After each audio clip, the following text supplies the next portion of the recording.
So in the next video, we are actually trying to discuss from the Coulomb's law of electrostatic. Coulomb's law basically Newton's gravitational law এর থেকে inspired. এরা কিন্তু Coulomb's law মনে করো দুটো charge আছে Q1 আর Q2, দুটোই পজিটিভলি চার্জ, বিকজ আমরা রেফারেন্স চার্জ হিসাবে পজিটিভ চার্জকে কনসিডার করে থাকি, and they are the 2 point charges and they are separated at a distance of d। দুটো পজিটিভ চার্জের মধ্যে there will be the repulsive force. এখন এই ফোর্সটার ভ্যালু কত? এই ফোর্সের ভ্যালু ডিপেন্ড করে Q1 Q2 দুটোর ভ্যালুর উপর। So firstly F is the repulsion force and this F is proportional to Q1 into Q2। এবার এই দুজনের মধ্যে ডিস্টেন্সটা যত বেশি হবে ফোর্সের ভ্যালু তত কমে যাবে। তার মানে the distance and the force, they are inversely proportional, and that's why the F is inversely proportional with d square। এই দুটো প্রপোর্শনালকে যদি আমরা একসাথে করি তাহলে বলতে পারি F is proportional to Q1 Q2 by d square। Proportional সাইনটা এলিমিনেট করতে গেলে আমাদের একটা কনস্ট্যান্ট দিয়ে মাল্টিপ্লাই করতে হবে। So ultimately in CGS system আমরা যদি লিখি আমরা বলবো F is equal to K Q1 Q2 by d square, where K is the constant, যাকে আমরা প্রপোর্শনের কনস্ট্যান্ট বলি। এখন প্রথম প্রশ্ন মাথায় আসে, কেটা কিসের উপর নির্ভর করে and what's the name of this new constant. সবার আগে বলি কে এর নাম ডাইইলেকট্রিক কনস্ট্যান্ট বা পারমিটিভিটি। কে এর ভ্যালু ডিপেন্ড করে মিডিয়ামের উপর। এক একটা মিডিয়ামের জন্য কে এর ভ্যালু এক এক রকমের হয়। এবার একেই যদি আমরা ডাইইলেকট্রিক কনস্ট্যান্ট বলি, এই কে ইজ ইকুয়াল টু এই ইকুয়েশনটার থেকে আমরা যে ইকুয়েশনটা পেয়েছি, এই ইকুয়েশন থেকে কে ইজ ইকুয়াল টু আমরা কি লিখতে পারি, F into D square by Q1 Q2। এখন যদি আমরা ইন জেনারেল মিডিয়াম বলি, আমরা ইন জেনারেল দুটো চার্জকে এয়ারে রাখতে পারি। বেসিক্যালি আমরা বলি ইন ভ্যাকিউম, বাট ভ্যাকিউম না বলে প্র্যাকটিক্যালি যদি আমরা এয়ার বলি, এয়ারের জন্যই কে এর ভ্যালু হয় 1। তাহলে এয়ারের জন্য এই ফর্মুলাটা CGS সিস্টেমে হবে F is equal to Q1 Q2 by T square. এখন প্রশ্ন হলো চার্জের ইউনিট কি? যদি কাউকে চার্জের ইউনিট জিজ্ঞেস করা হয় সে প্রথমেই বলে coulomb, but coulomb is the unit of the charge in SI system, not in CGS system. CGS সিস্টেমে চার্জের ইউনিট হলো ESU চার্জ, যার full form electrostatic unit charge. এখন যদি আমাদের কোয়েশ্চেন দেয় যে from the Coulomb's law define one ESU charge, তখন আমরা কি বলতে পারি? আমরা বলতে পারি যদি দুটো চার্জ সেম হয় Q1 Q2 is equal two Q, এবং তাদের মধ্যে যে ডিস্টেন্স, সেই ডিস্টেন্সটা যদি 1 সেন্টিমিটার হয়, তার মানে ডি এর ভ্যালু 1 সেন্টিমিটার হয়, এবং তাদের মধ্যে যে রিপালসিভ ফোর্স তার ভ্যালু যদি 1 ডাইন হয়, তার মানে এফ এর ভ্যালু 1 ডাইন হয়, তাহলে আজকে এফ এর জায়গায় 1 বসাবে, Q1 Q2 দুটোর জায়গাতেই Q করে লিখবে, আর ডি স্কোয়ারের ভ্যালুও 1 হয়ে যাবে। আলটিমেটলি তখন বলতে পারি Q into Q by 1 is equal to 1. That's mean Q square is equal to 1. That's mean Q is equal to 1 ESU charge. তাহলে পুরো ডেফিনেশনটাকে যদি আমরা বলি তাহলে বলতে পারি if the two equal charges are kept at a distance of 1 centimeter in air or in vacuum, and their repulsive force, if it is 1 dyne, then each of the charge is defined as 1 ESU charge. So this is the definition of 1 ESU charge. আবার একবার বলছি, if the two equal charges are kept at a distance of 1 centimeter apart in air and their repulsive force between them is 1 dyne, then each of the charge is defined as 1 ESU charge. Is it clear?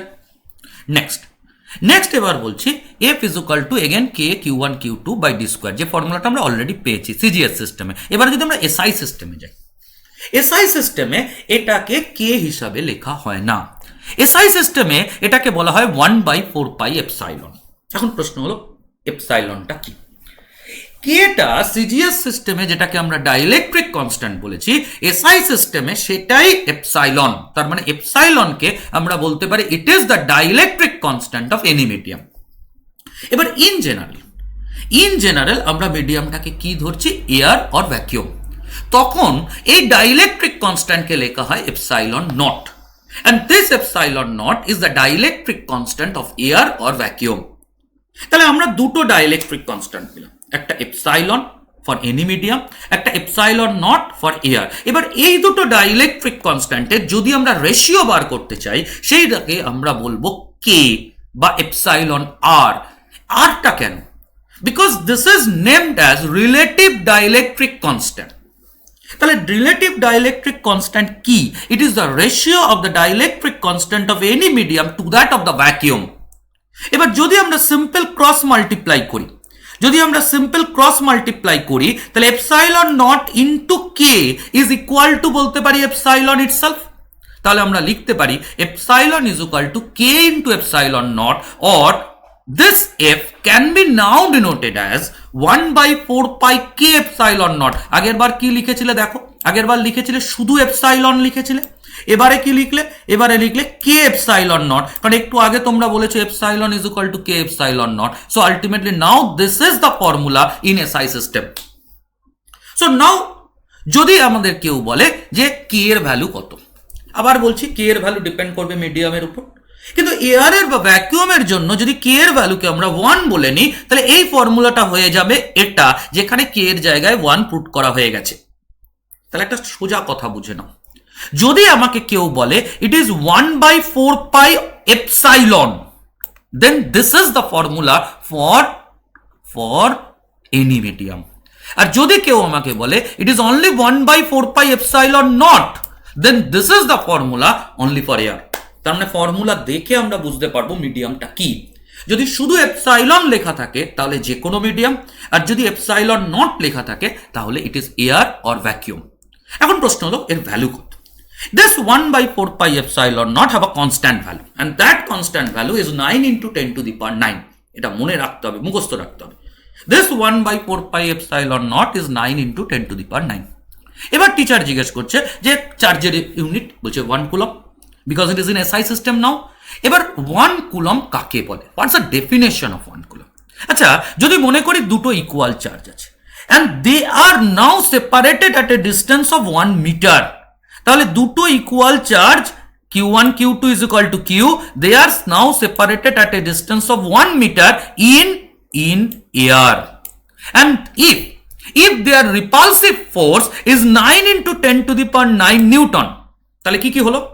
Q1 Q2 এর জায়গায় Q1 আর Q2 এর জায়গায় Q লেখো, D square মানে 1 square মানে 1 হয়ে যাবে, আর F এর জায়গায় লিখবো 9 into 10 to the power 9, আর এই ভ্যালুটা আমরা অলরেডি পেয়েছি 9 into 10 to the power 9। তাহলে যদি সব কটা ভ্যালু পুট করো, তাহলে দেখো F এর জায়গায় হলো 9 into 10 to the power 9, 1/4 by epsilon naught 9 into 10 to the power 9, Q square, কারণ Q into Q, that's mean Q1 Q2 মিলে Q স্কোয়ার, আর D স্কোয়ারের জায়গা হয়ে গেল 1 স্কোয়ার।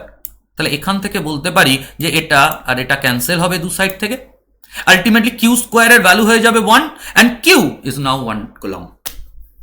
তাহলে ডেফিনেশনটা আছে, if the two equal charges okay are kept at a distance of 1 meter apart in air, if their repulsive force is 9 into 10 to the power 9 Newton, then each of the charge is defined as 1 coulomb. So this is the definition of the charge in SI system, and previously আমরা বলেছি it is ESU charge in CGS system.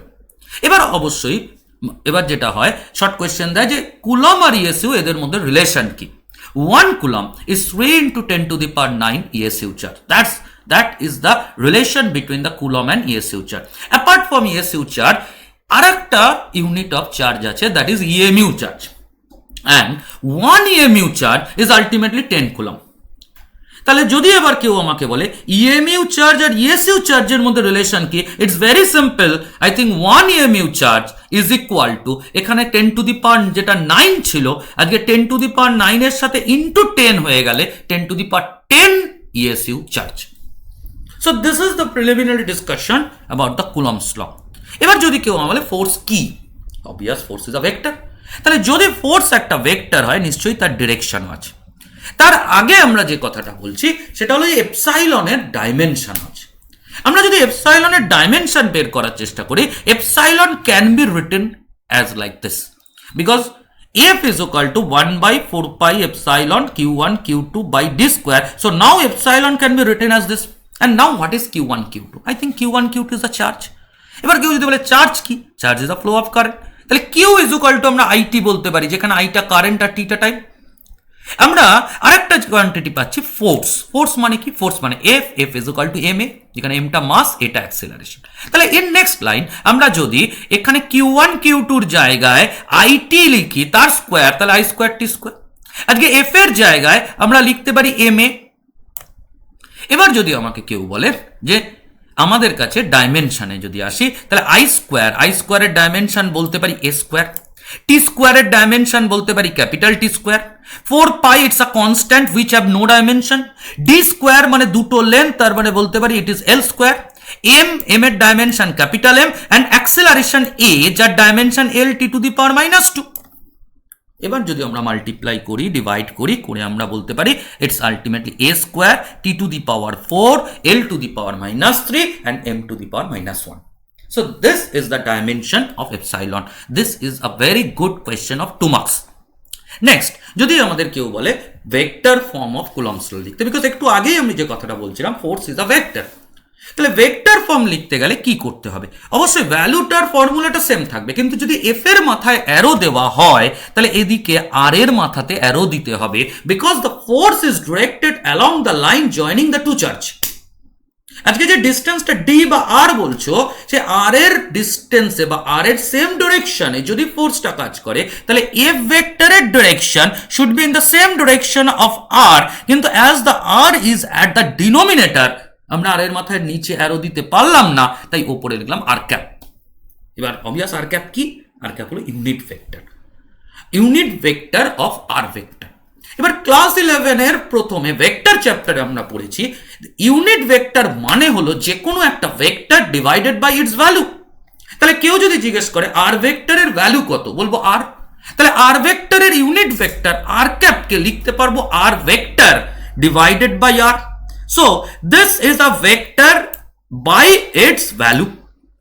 So এইটা যদি আমরা আজকে এখানে put করি তাহলে কি হবে? তাহলে নিউমারেটরে আর ভেক্টর হয়ে যাবে আর ডিনোমিনেটরে আর ইন্টু আর স্কোয়ার, আলটিমেটলি আর কিউব হয়ে যাবে। So this is the next form, that is 1/4 pi epsilon q1 q2 by r cube into r vector. তাই দুটো ফর্ম আছে, একটা ফর্মে হয় ক্যাপ থাকবে আর একটা ফর্মে নইলে অ্যারো থাকবে। খুব সোজা একটা গল্প বলি, মাথায় যদি অ্যারো থাকে নিচে তালে কিউব হয়, মাথায় যদি ক্যাপ থাকে নিচে তালে স্কোয়ার হয়। This are very very simple things.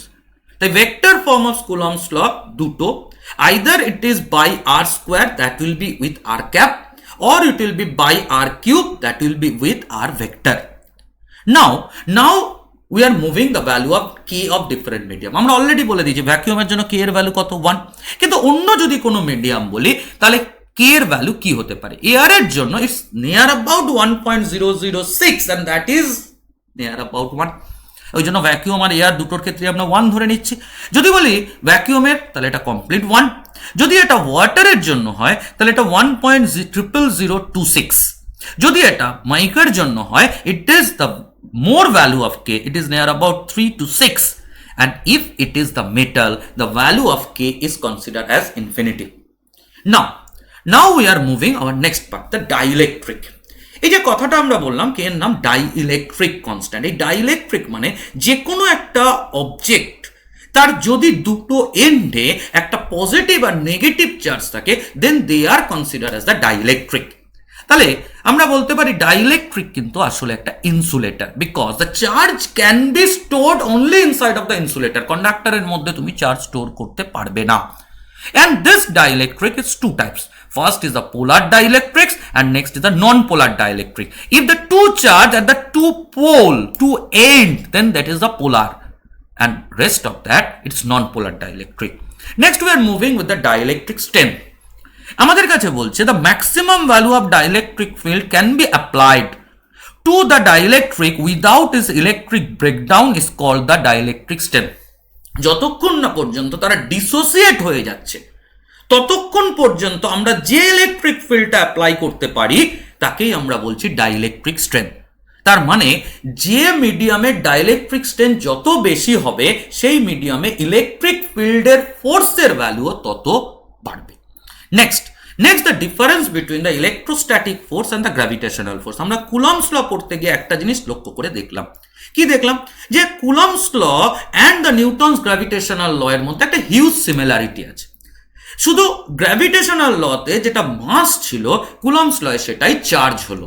গ্র্যাভিটেশনালে আমরা দেখতে পাচ্ছি তাদের মধ্যে শুধুমাত্র অ্যাট্রাকশন ফোর্স ছিল, কিন্তু কুলম্বস ল বলছে the force may be attraction force or repulsive force.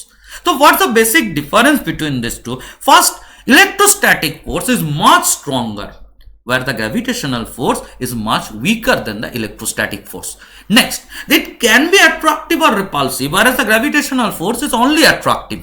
And third, the electrostatic force depends upon the nature between the charges of the two medium, but the gravitational force does not depend upon the medium, কারণ আমরা জানি the G is universal gravitational constant in case of Newton's laws of gravitation, যেটা medium এর উপর depend করে না। এবার যদি আমরা মুভ করছি force of multiple charge, just see this diagram, it's a common hand written diagram, যেখানে এখানে দেখো এখানে একটা কিউ চার্জ আছে, আর এখানে Q1 Q2 Qn মানে n নাম্বার অফ চার্জ আছে। তাহলে আজকে যদি আমাকে কেউ বলে এই কিউ চার্জের উপর কটা ফোর্স হবে, আমি বলবো n নাম্বার অফ ফোর্স হবে, কারণ Q1 and Q1 will repel this Q, কেন দুটোই পজিটিভ চার্জ, তাহলে Q1 Q চার্জকে এদিকে কি করবে, এদিকে রিপেল করবে, Q2 আবার Q চার্জকে এদিকে রিপেল করবে, ঠিক একইভাবে Qn আবার Q চার্জকে এদিকে রিপেল করবে। তার মানে there is n number of force on this charge Q। তাহলে যদি আমরা এবার ভ্যালুগুলোকে বার করতে চাই, প্রথম বলছি the distance between Q and Q1 is considered as R1, distance between Q and Q2 is considered as R2, whereas the distance between Q and Qn are considered as Rn।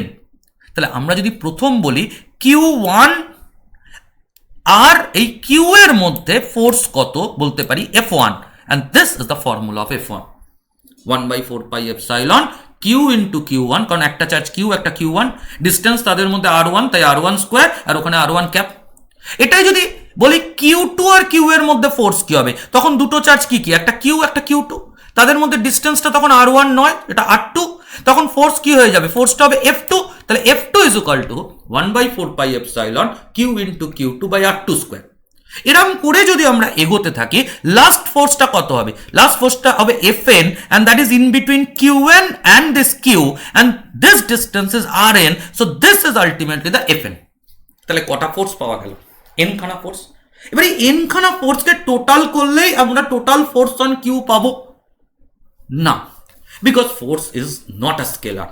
Simple addition করলে total force হবে না, তাই total force is also a vector, and which is the resultant of n number of vectors।